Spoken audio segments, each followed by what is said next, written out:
Seja muito bem-vindo a esse canal de investimentos, meu nome é Júlio César e nesse vídeo eu quero fazer algo um pouquinho diferente do que eu venho fazendo normalmente aqui no canal. Inclusive não estou nem com a minha câmera aqui, estou com a webcam e quero fazer um vídeo react, né? Quero reagir aqui a um vídeo que eu vi do Fernando Urich, que é uma pessoa do mercado financeiro que eu respeito bastante, inclusive gosto, acompanho bastante os vídeos dele. E ele fez um vídeo chamado A Espetacular Bolha da Tesla. E para quem já sabe, para quem já segue o canal há algum tempo aqui, sabe que eu falo muito da Tesla e mostro o quanto que eu acredito que essa empresa vai crescer no futuro, né? Eu explico algumas razões pelas quais eu acredito nisso. Inclusive vou deixar o vídeo aqui, 2 vídeos, melhor dizendo, né? A série de 2 vídeos que eu fiz explicando se a Tesla pode ou não se tornar a empresa mais valiosa da Terra. Vou deixar os vídeos aqui, são 2 vídeos, ficou bem legal, recomendo bastante.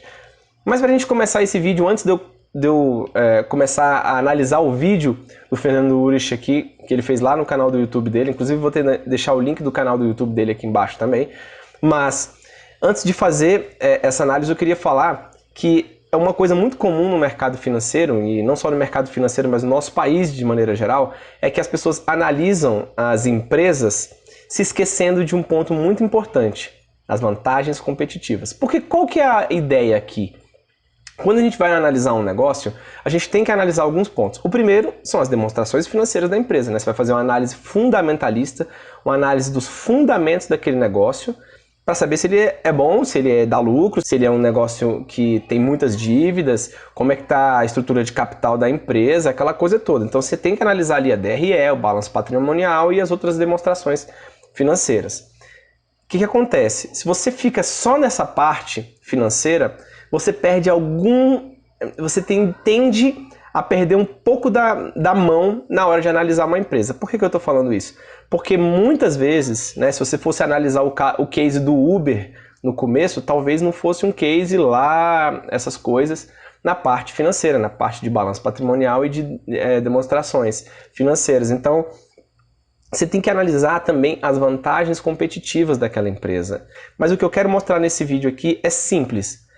Muitas vezes o mercado financeiro, né, os profissionais do mercado financeiro e até mesmo os empresários aqui no Brasil não dão tanto valor assim para as vantagens competitivas daquela empresa. Por que eu estou falando isso? Porque vocês vão reparar aqui no vídeo dele que ele foca mais na parte financeira da Tesla. E muita gente está focando mais na parte financeira da Tesla para analisar a empresa. E aí realmente vai chegar em várias conclusões. Agora, quem está olhando um longo prazo, quem não está preocupado com o curto prazo, quem está olhando para o longo prazo e olhando vantagem competitiva, tem uma opinião completamente diferente. Então, no fim das contas, todo mundo talvez concorde em alguns pontos, mas a gente tem que ver o cenário como um todo. Então vamos começar a ver o vídeo dele aqui para vocês entenderem o que eu estou falando. E aí eu vou parando e comentando à medida que for necessário. E o fato é que hoje vemos uma notícia importante, já vou botar um vídeo sobre essa notícia, onde a empresa protocolou um registro de novas emissões de ações na Bolsa Americana. Tô gravando hoje, 8 de dezembro, e o pedido foi hoje mesmo. Então deixa eu botar aqui só rapidinho essa fala aqui da CNBC.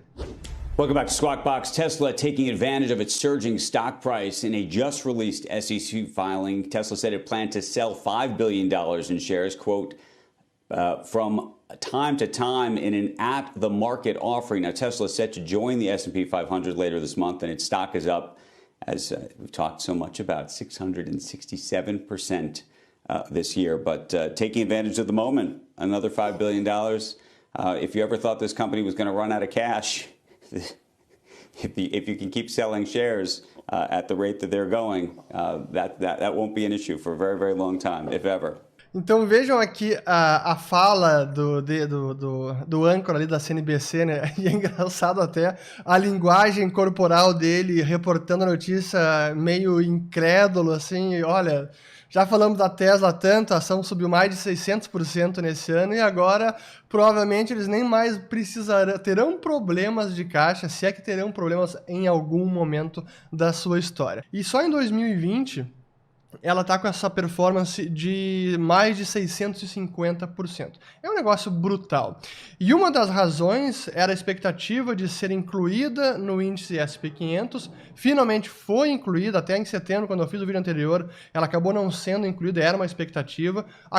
Vai ser, a partir do fim do mês, na próxima atualização do índice, ela passa a fazer parte. E um pouco desse movimento, essa pressão compradora que a gente está vendo também, é porque os fundos passivos vão começar a comprar a ação e a expectativa é que ela possa girar cerca de 100 bilhões de dólares no mercado. E por que falar tanto da Tesla? Porque é importante, é uma ação que eu digo que é uma empresa e uma ação que ela é emblemática e eu acho que ela é muito ilustrativa de tudo que a gente tem vivido nos últimos 10, 12 anos. Em termos de exuberância irracional dos investidores, em termos do poder da narrativa, em termos da liquidez abundante, barata e taxas de juros que financiam qualquer sonho de empreendedor, especialmente nos Estados Unidos, e foi o caso da Tesla. Então ela representa tudo isso e até os mais críticos, até o que há de pior na América corporativa, até em termos de fraude corporativa. Eu não vou entrar nesse mérito agora, quem quiser, eu vou colocar o link aqui embaixo da Tesla Charts, que é TC, tem o handle deles no Twitter, eles até têm um podcast bem interessante, esses dias fizeram um podcast com um whistleblower, um cara que denunciou uma série de fraudes da Tesla. Bom, até agora o que ele falou no vídeo, né, até esse momento do vídeo, ele não falou nada que eu realmente discordasse. Realmente, o que aconteceu recentemente com as ações da Tesla é algo muito, muito fora da realidade do que acontece, do que deveria acontecer com uma ação, né, ao longo do tempo. Mas né, a gente tem que ficar muito atento porque a euforia de curto prazo não quer dizer que essa empresa não tem uma projeção muito alta, uma projeção de talvez multiplicar por 10 ainda. Nunca se sabe. As minhas projeções para a Tesla são muito maiores do que o valor que ela está hoje. Projeção de longo prazo. Pessoal, longo prazo nós estamos falando 10, 15, 20, 30 anos. As projeções para essa empresa são muito grandes. Agora, o que está acontecendo agora, realmente tem uma grande expectativa e euforia dos investidores, porque sabem que a empresa seria incluída no índice. E quanto a essas questões de fraude, eu confesso que ainda não vi, né, um grande burburinho, um grande barulho sobre fraude de contábil, né, nos balanços da Tesla, nem nada disso, mas a gente sabe que realmente pode acontecer com qualquer empresa. Agora, os órgãos hoje de controle são muito mais rígidos, né? E se até agora não me lembro de ter visto nem a SEC, nem outros órgãos dos Estados Unidos investigando a fundo a Tesla, isso também eu não posso dizer. Agora, se você souber de alguma coisa, coloca aqui nos comentários que depois a gente pode discutir também. É como mostra ali no prospecto, né, que a empresa quer levantar ações mais ou menos ao redor de 5 bilhões ao preço do mercado, vigente do mercado, de vez em quando, from time to time. Essa é a expressão que a empresa utilizou ali no registro na SEC. Ou seja, vamos aproveitar essa alta das ações e é óbvio, tem que emitir ações. Como é que ele não vai aproveitar esse momento que a ação da empresa subiu 650%? Tem que emitir ações, aproveitar isso. A diluição vai ser ridícula, porque o market cap está lá em cima, e isso reforça o caixa da empresa. Aqui temos um outro ponto muito importante. Realmente, como a empresa também sabe disso, sabe que as ações estão muito esticadas, né? Teve uma crescente muito alta, muito rápida em um período muito curto, a empresa pensa, poxa, podemos vender, inclusive o próprio Elon Musk falou isso, que pensou em não fazer, mas depois eu imagino que em conversas dentro da própria empresa eles devem ter entendido, poxa, a gente pode muito bem disponibilizar novas ações para os investidores, né? Emitir novas ações para os investidores, eles, com essa euforia eles vão comprar e esse dinheiro a gente consegue captar ali 5 bilhões facilmente, sem diluir muito, né? Ou seja, isso não vai diluir tanto os outros acionistas, vai ser, de certa forma, ok, porque o market cap da empresa hoje é de, sei lá, 700 bilhões, quase 700 bilhões de dólares. Então, 5 bilhões não é nada, praticamente não vai diluir os acionistas. Então, eles podem fazer caixa, utilizar esses 5 bilhões, que para o caixa da empresa é uma coisa bem relevante, e conseguem depois financiar as operações. E a gente já viu nos outros vídeos que eu coloquei aqui, que principalmente a Tesla utiliza tanto em tecnologia, em tecnologia de novas baterias, e usa também para fazer as Gigafactories. Então, esse dinheiro é muito bem-vindo, justamente para os planos de crescimento da Tesla. Ela não vai ter problema de caixa tão cedo. Então, É por isso que eu imagino que a empresa tenha falado que vai querer fazer caixa de tempos em tempos. Então aqui a gente tem a receita da Tesla por trimestre. Veja que o último trimestre foi ali na casa de quase 9 bilhões de dólares. E o net income, que é o lucro líquido, que conseguiu seus últimos 5 trimestres, foi positivo. Claro que ali tem o efeito de regulação, né, de subsídios, que eles vendem créditos regulatórios, então não vou entrar nesse detalhe, mas é um quase não lucro, mas enfim, registrou lucro contábil. Aqui eu acho importante a gente fazer um adendo. Ele falou aqui que a empresa praticamente não gerou lucro nesse período, né? E ainda tem os créditos EV, que são, eu falei também nos nossos vídeos, os créditos EV são os créditos que a empresa consegue receber, né? Consegue vender esses créditos no mercado, ganha isso em dinheiro, inclusive ganhou 2 bilhões de dólares da Chrysler por conta dos créditos, mas ela utiliza esses créditos, esse dinheiro, para construir novas fábricas. A Tesla não é uma empresa que fica parada e não constrói nada e não investe em nada. Não, a Tesla pega muito do dinheiro que ela recebe e utiliza para construir novas fábricas. Até porque ela sabe que a produção precisa aumentar. Se a Tesla quiser ser competitiva a longo prazo e dominar o mercado a longo prazo, ela precisa fabricar carros. Mas, em compensação, as projeções por conta da construção das novas Gigafactories, hoje nós já temos a Gigafactory de Berlim, de Austin, tem a da China, então a produção de veículos vai aumentar muito drasticamente nos próximos anos. Então, mais 2 ou 3 anos a Tesla vai estar produzindo pelo menos aí 4 milhões de veículos. E isso vai posicionar a empresa em outro patamar, justamente porque ela é uma empresa que produz veículos elétricos e que tem uma grande força, tanto com compradores quanto com investidores. Então, tem esse lado também. Hoje a empresa não estava dando lucro, mas a gente tem que olhar várias outras coisas. Por que ela não estava dando lucro? No vídeo, um pouco antes, ele fala que a empresa passou momentos muito difíceis. A Tesla passou por esse momento, a SpaceX passou por esses momentos, as empresas do Elon Musk, em algum momento, como elas são empresas muito disruptivas, elas, claro, obviamente têm problemas de fluxo de caixa. Por quê? Porque quando você investe muito em tecnologia e em desenvolvimento, todo mundo sabe disso.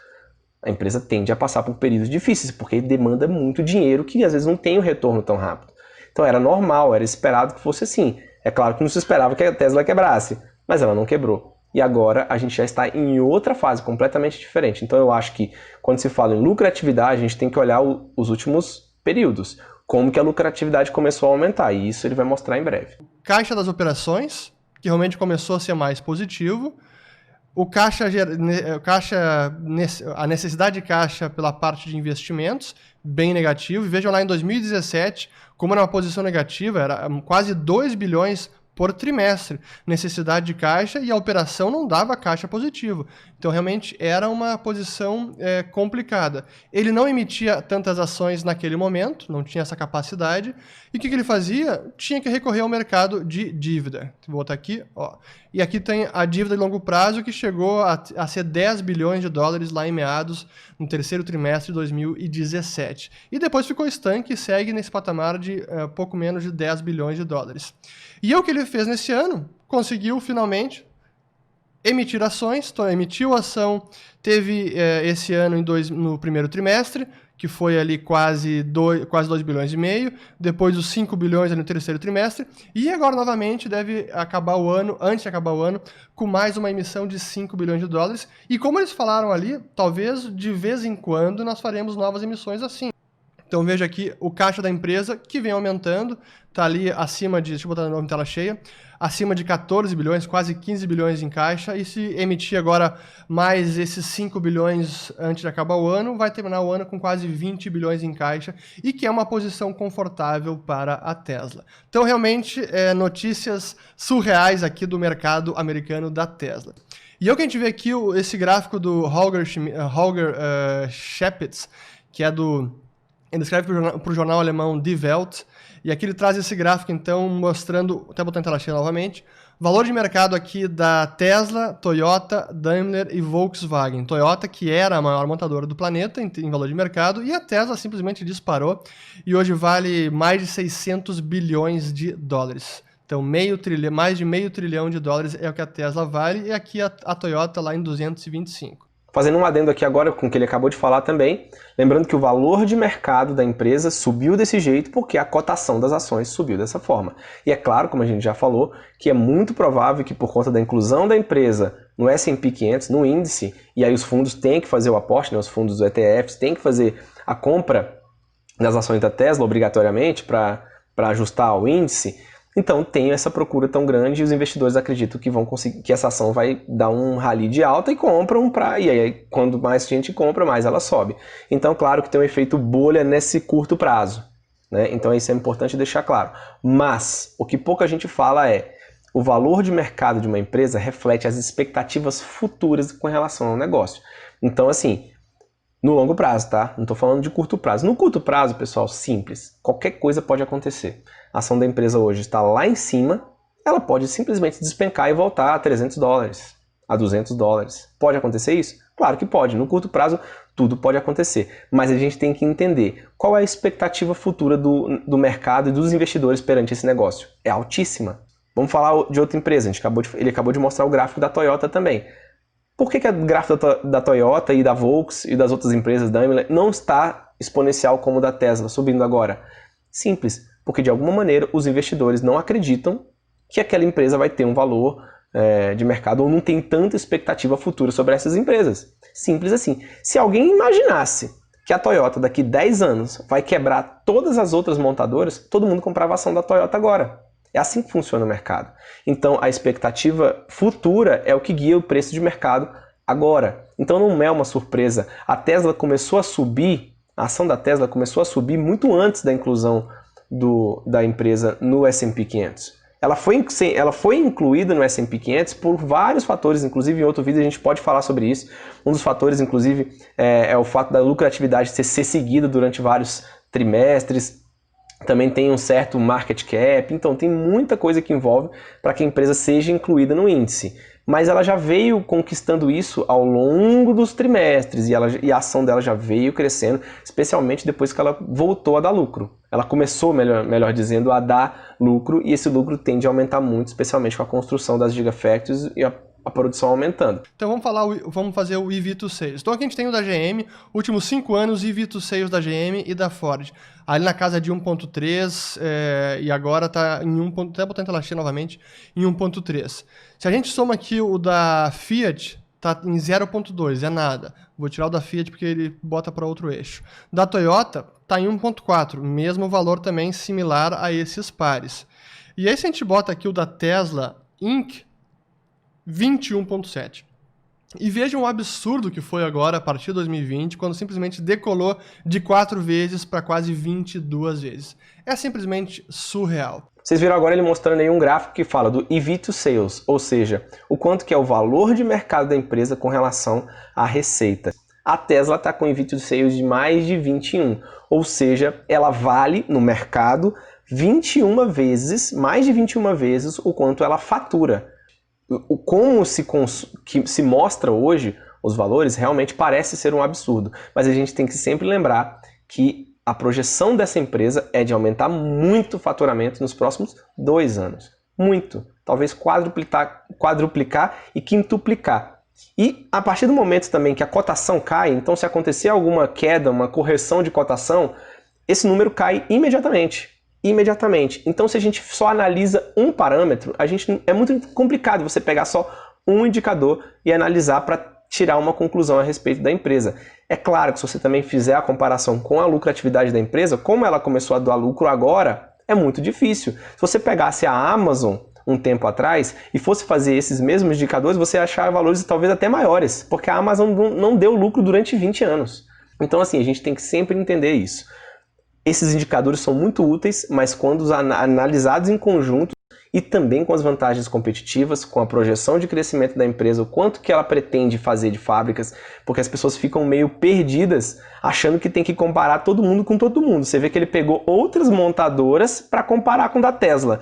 Isso naturalmente te faz pensar que, nossa, essa empresa é um absurdo. Será que é um absurdo assim? A gente tem que analisar outros fatores. Parece ser alto? Parece. Mas a Tesla realmente só uma montadora? E o que é importante aqui, né? O que a gente vê é que essa mudança de narrativa que houve especialmente em 2020, que a empresa está migrando de um negócio de fabricação de automóveis elétricos para um negócio de distribuição de energia, o Energy Business, que eu já falei isso no vídeo anterior, vou colocar aqui o link novamente. E por que isso é importante? Porque mostra que agora a empresa está apostando nesse novo negócio e que, segundo o Elon Musk, esse negócio de energia, de geração ou de distribuição de energia, tem o potencial de ser tão grande quanto o negócio de carros, que hoje está gerando ali na casa de 20 e poucos bilhões de dólares de receita anual. Só fazendo um pequeno adendo aqui no que ele falou, o mercado de carros, ele fatura 20 bilhões não no total, não para todas as montadoras. Importante entender isso, porque só o negócio de energia tem potencial de trilhões de dólares, não de bilhões, de trilhões. Ele está falando aí esses 20 bilhões aí seriam o quanto se fatura, uma companhia só consegue faturar com a venda de carros. Mas e o mercado todo? Qual que é o potencial desse mercado que a gente fala, mercado de carros, de venda de carros? O potencial do mercado todo. Imagine que exista só uma empresa que consiga vender carros no mundo. Quanto que ela faturaria? Trilhões. É a mesma coisa do ramo de energia. Se você tem uma empresa que praticamente dominaria o mercado, a gente está falando de dezenas de trilhões de dólares. Dezenas de trilhões de dólares só o ramo de energia. Então temos aqui o negócio de energia, quarter 3, 600 milhões de dólares ali de resultado e de margem bruta, é quase break-even na margem bruta do negócio de energia. Então o negócio ainda é muito pequeno e os investidores estão realmente, não estão aplicando nenhum desconto e estão precificando na lua o negócio de energia. Aqui tem um ponto em que eu discordo um pouco dele. O que acontece? A gente está falando aqui do Energy Business, né, do ramo de energia. Ele é pequeno ainda porque é um mercado que está se criando agora. Hoje, o que acontece? A distribuição de energia por termoelétrica, por hidrelétrica, por energia solar e tudo aquela coisa. Mas a gente está falando aqui de baterias. Baterias ainda são, de certa forma, caras, o que a Tesla está mudando. Inclusive no Tesla Battery Day, eu falei isso aqui no vídeo também. Eles estão melhorando incrivelmente a capacidade das baterias da Tesla. Muito, talvez vão ser as melhores baterias do planeta. Esse business, quanto mais ele ficar barato, e a empresa que tiver na frente, certamente vai abocanhar a maior parte do mercado. Né? Já viram falar naquele ditado? O boi que chega primeiro bebe água limpa? Então é mais ou menos isso que está acontecendo. A Tesla está chegando primeiro nesse ramo. É a mesma coisa que aconteceu com os celulares, com os iPhones. Quem foi que fez o primeiro celular de touchscreen? Não existia esse mercado antes. Se você fosse analisar o mercado de iPhones no começo, quando foi lançado o iPhone, o mercado era minúsculo. Talvez não faturasse nem 100 milhões de dólares, porque era muito no princípio. Mas a Apple bebeu água limpa. Chegou primeiro e bebeu água limpa. E o mercado se tornou absurdamente gigante, gigante. E a empresa hoje vale 2 trilhões de dólares, ou seja, 3, 4 vezes o que vale a Tesla. Então, isso a gente está falando aqui só do ramo, por exemplo, do iPhone, né? Só fazendo uma comparação. Mas pensemos no ramo da energia. O ramo da energia está engateando. É claro que está engateando. Em algum momento ele tem que engatear para depois crescer, para depois se tornar um adolescente, para depois a gente ter um ramo de energia e de baterias bem consolidado. Então não é porque o ramo está pequeno hoje que a gente tem que precificar ele como pequeno. Não, se você tem uma expectativa futura de que esse ramo vai ser imenso, enorme, tudo vai ser em forma de baterias, inclusive a sua casa, porque a Tesla tem lá o Solar City, né? Você coloca telhados na sua casa, os painéis solares, e eles abastecem a bateria que fica na sua casa, e essa bateria pode recarregar o seu carro. Ou seja, você não precisaria nem gastar com isso, muito menos gastar com serviços públicos, né? Com energia pública. Olha o quanto que isso pode transformar o planeta. Simplesmente esse ramo de energia. E é isso que os investidores muitas vezes precificam. Eles estão esperando que esse ramo vá crescer muito. E é óbvio que ele vai crescer muito. A gente não vai ficar mais 100 anos no modelo atual que a gente tem, sendo que o ramo de baterias já está crescendo como está crescendo hoje. Então é uma expectativa. É claro que é uma expectativa e a gente tem que levar em consideração. Outro pequeno ponto de discordância aqui. Nesse ponto eu percebi que o Fernando Urich ele não está tão por dentro assim da companhia, apesar de olhar bem ali os números. Os investidores não estão precificando o ramo de energia 100% nesse. Claro que precifica, claro que os investidores têm muita expectativa que esse ramo vai crescer imensamente nos próximos 10, 15, 20 anos. Mas os investidores estão precificando muito mais o Robotaxi, a direção autônoma, que vai transformar e que a gente imagina que o Robotaxi e a direção autônoma são para os próximos 4, talvez 5 anos, a gente já tenha muitos carros com essa direção autônoma. E muita coisa do que aconteceu com a Apple criou um ecossistema de aplicativos, por exemplo, em que as empresas que quisessem desenvolver para os iPhones, elas tinham que se cadastrar aqui, os aplicativos nessa Apple Store, que foi assim chamada, hoje é Apple Store, né? E a Apple ganha esse dinheiro praticamente limpo, porque o empreendedor, o programador, o dono de um negócio que queira colocar o seu produto para vários milhões de celulares pelo mundo, ele tem que pagar para a Apple. Então a Apple, praticamente com linhas de código, ganha uma fortuna somente com a Apple Store. Eu imagino até, eu ainda não fiz uma análise da Apple, mas eu imagino que esse business da Apple Store talvez seja tão grande quanto de celulares. E a Tesla está fazendo a mesma coisa nos carros, porque o business que ela está criando por trás depois vai permitir que ela tenha atualizações pelo ar, como a gente falou lá no vídeo. Atualizações pelo ar, ou seja, você compra o seu carro hoje e ele melhora com o tempo.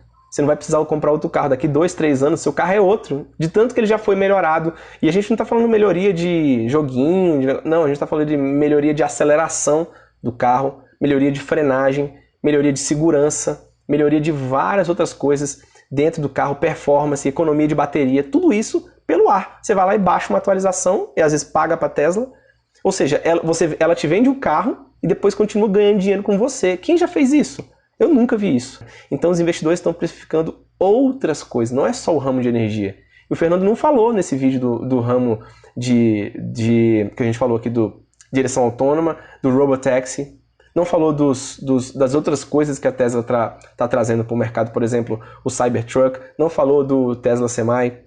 Então, assim, não entrou em nenhum desses ramos que vão ser altamente lucrativos para a empresa. Altamente. Não é só a venda de carros. Eu costumo falar isso. A Tesla, em breve, a venda de carros vai ser a menor parte do faturamento da empresa. Uma parte muito pequena, inclusive. Então é importante a gente entender isso e talvez ele não tenha percebido. Talvez ele ache que os investidores estão só precificando a Tesla por conta do ramo de energia. E não é necessariamente só isso. Então, com quem que a gente deve comparar a Tesla? Se ela não é apenas a Tesla Motors, agora é a Tesla Inc., tem que comparar com o negócio de tecnologia também, né? E até porque a empresa ela já atingiu um tamanho que é surreal. Para vocês terem noção, hoje ela é a 8ª maior empresa do planeta ou da Bolsa Americana. Eu acho que aqui é só da Bolsa Americana. 8ª maior empresa, está aqui com quase seus 600 bilhões de market cap, na frente até mesmo da Berkshire Hathaway, que é a empresa do seu Warren Buffett. Aqui está o market cap.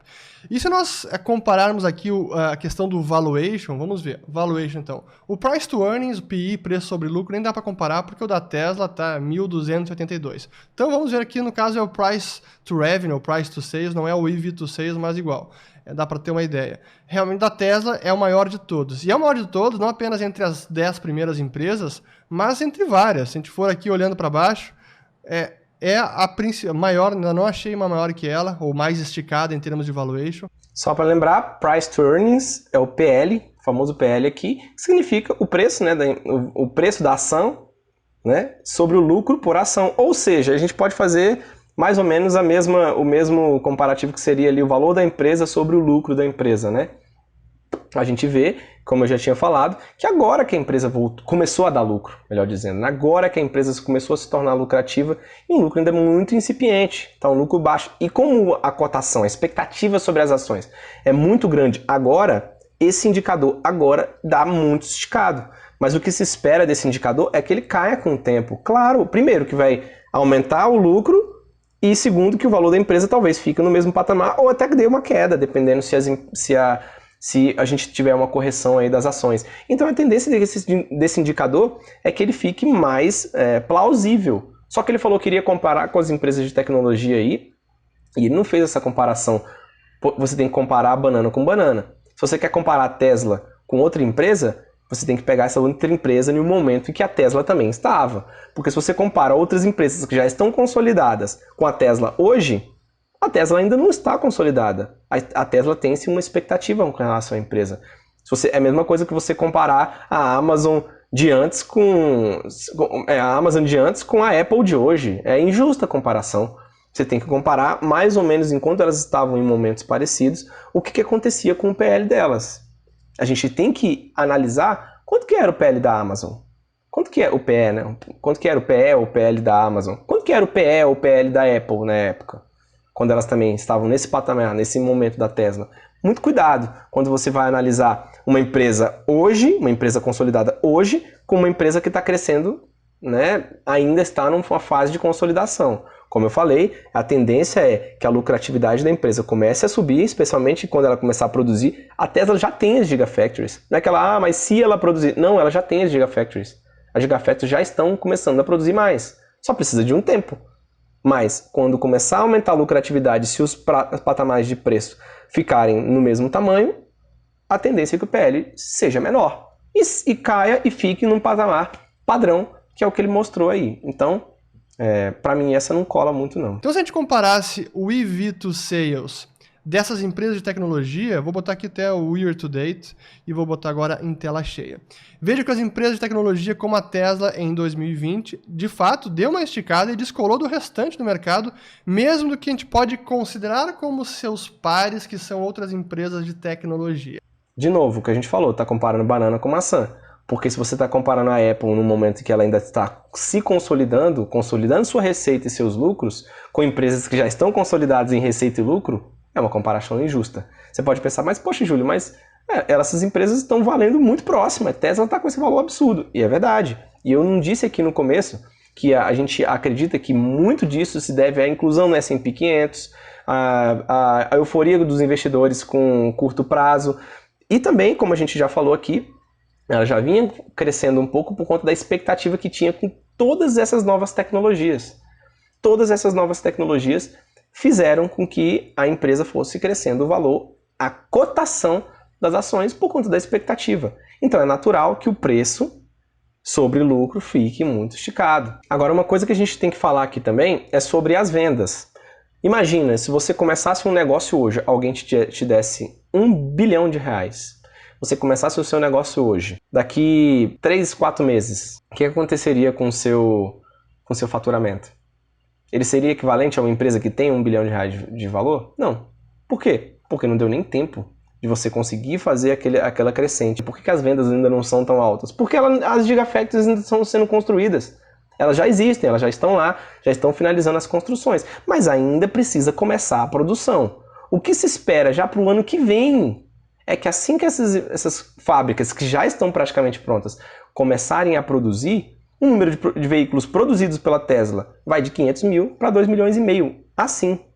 Simplesmente pelo fato da empresa ter colocado os carros em produção, né? Então, assim, imagina que se até o final de 2022, essa empresa vai, como eu disse, vai estar produzindo cerca de 3 milhões de veículos. Simplesmente com as Gigafactories que já existem, mesmo que ela não faça outras. Ou seja, 3 milhões de veículos faz isso com a receita da empresa e isso com o lucro da empresa. Mas a gente não pode compará-la agora com as outras companhias que já têm essas fábricas instaladas. Eu acho essa comparação um pouquinho temerária no momento quando se fala em longo prazo, tá, pessoal? Eu não estou falando do gráfico da ação agora. É sempre importante deixar isso claro. Então realmente descolou. E se a empresa, se a gente assumisse como premissa que a Tesla dobrasse a sua receita no próximo ano de 25 bilhões, digamos que vá para 60 bilhões, mais do que dobrar, ainda assim ela estaria com um EV to Sales na ordem de 10 vezes, que é o que tem aqui hoje a Microsoft. Pois é, mas aí a gente está falando no próximo ano. Um ano só. E daqui 2 anos? E se ela dobrar de novo daqui 2 anos? E se ela dobrar de novo daqui 3 anos? E se ela dobrar de novo daqui 4 anos? Como eu disse, nos próximos 2 anos, vai dobrar. Não é porque, talvez dobre. Vai dobrar. Por quê? Pelo simples fato de que a empresa já tem os veículos. A gente não está falando aqui, pessoal, de uma empresa que, não, essa empresa talvez não consiga fazer os veículos. Como não consegue fazer os veículos? Em todas as fábricas que já existem, ela já produz os veículos. Essas novas que estão sendo produzidas, ela vai produzir os veículos. Tem o risco de não produzir? Existe o risco em tudo, na vida. Existe um risco da fábrica vir abaixo, cair um raio lá e destruir tudo. Existe o risco de um furacão, existe o risco de tudo. Mas, se não acontecer nada disso, é muito provável que essa empresa vá conseguir produzir os carros que estão produzindo. E quanto maior é a capacidade dela de produzir carros, mais ela consegue vender os carros a um preço menor. Quanto mais ela consegue produzir carros a um preço menor, mais fica acessível para pessoas comprarem. É a mesma coisa, se um iPhone hoje valesse $50 mil, provavelmente você não veria o seu amigo com iPhone, os seus familiares com iPhone. Mas a partir do momento que o iPhone se tornou um preço popular, tornou-se um preço pagável, as pessoas puderam pagar por ele e começaram a comprar. É simples assim. Então a gente tem que entender que muitas vezes a gente precisa esperar um tempo para conseguir fazer, a gente tem que olhar o que está acontecendo agora para conseguir fazer uma análise de longo prazo da empresa. Aí a pergunta, bom, vai estourar? Não vai estourar? Eu não tenho a menor ideia, ainda é um momento irracional, de exuberância irracional do mercado, e reflete essa liquidez abundante, reflete essa busca por retorno, reflete a narrativa que ganhou muita força, e hoje, para mim, é o que mais está conduzindo a empresa a esses patamares surreais de valuation. Com isso eu concordo. Realmente a empresa está esticada, pode ser que aconteça uma queda? Pode ser que não caia, pode ser que ela fique nesse patamar durante muito tempo e depois suba. Pode acontecer, a gente não tem como saber. O que a gente tem como saber é que no longo prazo, se a empresa começar a entregar o que se acredita que ela vai entregar, tem gente que não acredita que ela vai entregar, aí tá tudo bem. Eu, vendo tudo que eu já vi, tanto do Elon Musk com a SpaceX e na própria Tesla, vendo tudo que ele já mostrou que consegue entregar, eu acredito que a empresa vai entregar. Até porque, como eu já disse, as fábricas já estão aí. Então é muito provável que ela entregue resultados já muito melhores nos próximos anos. Mas aí é uma questão de cada um, né? Mas se a empresa conseguir fazer essa crescente, pode ser que os analistas se surpreendam bastante com o crescimento dessa empresa. E temos aqui, por fim, o investidor Michael Burry, que é aquele do Big Short, que apostou contra o mercado imobiliário na crise de 2008, e que ele está apostando contra a Tesla. Inclusive, ele falou para o Elon Musk, olha, você tem que emitir ações de uma vez por todas, porque com esse valuation, emita ações, bote dinheiro em caixa, e assim você também tem uma tranquilidade na condução do negócio e evita a bancarrota, que era um risco lá em 2017 até 2019, palavras do próprio Elon Musk. Agora você viu aí que ele falou que o Michael Burry está apostando contra a Tesla. Pronto, a gente chegou na palavra que a gente queria. Ele está apostando. Aposta. O Michael Burry faz apostas. Ele aposta contra... A gente já viu na crise de 2008 que ele apostou contra o mercado. Apostou contra porque ele viu alguma coisa e aí ele entendeu que de alguma maneira aquele crash ia acontecer. Da mesma forma, agora ele aposta contra a ação, ou seja, ele é um short seller da Tesla. Ele acredita que a Tesla vai cair, a ação da Tesla vai cair e ele quer ganhar dinheiro na venda. Isso é uma aposta. Eu sou um investidor de longo prazo e eu instruo as pessoas que estão sob a minha tutela para que também pensem sempre no longo prazo. Pode ser que a ação caia agora? Pode. Você é um investidor de longo prazo ou de curto prazo? Ah, eu sou um investidor de curto prazo, eu quero especular, eu quero ganhar dinheiro rápido. Não é a minha forma de trabalhar. Se você acha assim, talvez a Tesla esteja um pouco perigosa para você investir. Ou talvez você tenha que pular fora, ou talvez você não tenha. Eu não sei o que você tem que fazer. Ninguém tem essa resposta e não acredito em quem disser que tem. Mas, se você é um investidor de longo prazo e você acredita na companhia e você acredita que essa empresa tem muitas coisas para crescer, tem muitas possibilidades de crescer, então talvez você não deveria estar preocupado se a ação vai cair agora ou vai ficar no patamar que está. Talvez se ela cair seja até bom para o investidor de longo prazo, porque ele vai comprar mais. E é mais ou menos dessa forma que eu penso. E espero que você tenha gostado desse vídeo. Se quiser que eu faça mais análise desse jeito, coloca aqui nos comentários que eu vou adorar saber das opiniões de vocês também, tá bom? Um grande abraço, não deixe de se inscrever e de curtir o vídeo. Um abraço, tchau, tchau.